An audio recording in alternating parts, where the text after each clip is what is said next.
জায়গাটার নাম ঝাপা বাওড়।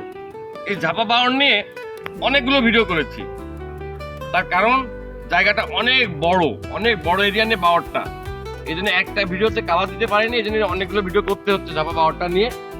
আর এইটা ঝাপা বাওড়ের আর একটা অংশ, এর আগের ভিডিওতে ছিল একটা অংশ, আর আজকে আরেকটা অংশ নিয়ে আপনাদের সামনে আসছি। এখন সকালবেলায়, বেশ সকালে একটু শীতের ভাব, যেহেতু শীতের সকাল, শীত তো আসবেই, ঠিক সেই মুহূর্তে ভিডিওটা করা। দেখেন তাই সাইডে একটা কুয়াশা পড়ে গেছে, কুয়াশাটা পড়তে কুয়াশা, দুধটা কিন্তু ক্লিয়ার দেখা যাচ্ছে না। আর এই বাওড়টা সব থেকে বড় বৈশিষ্ট্য হচ্ছে এর সৌন্দর্য।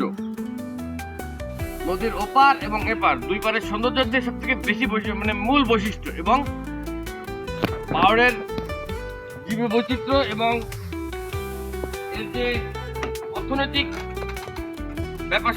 অর্থনৈতিক ব্যাপার কেন বললাম, এই বাওড় থেকে কিন্তু অনেক দরিদ্র মানুষের আয়ের উৎস বেরিয়ে আছে।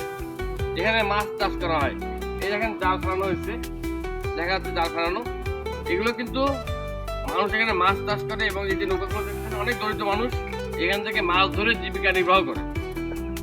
ঠিক আছে, এটাই মূলত ঝাপা বাওড়ের বৈশিষ্ট্য। এবং সব থেকে বড় ব্যাপার হচ্ছে দৃষ্টিনন্দন জায়গাটা চমৎকার এবং অনেক সুন্দর পরিবেশ, জীব বৈচিত্র্য, পরিবেশটা মারাত্মক পরিবেশ এখানকার।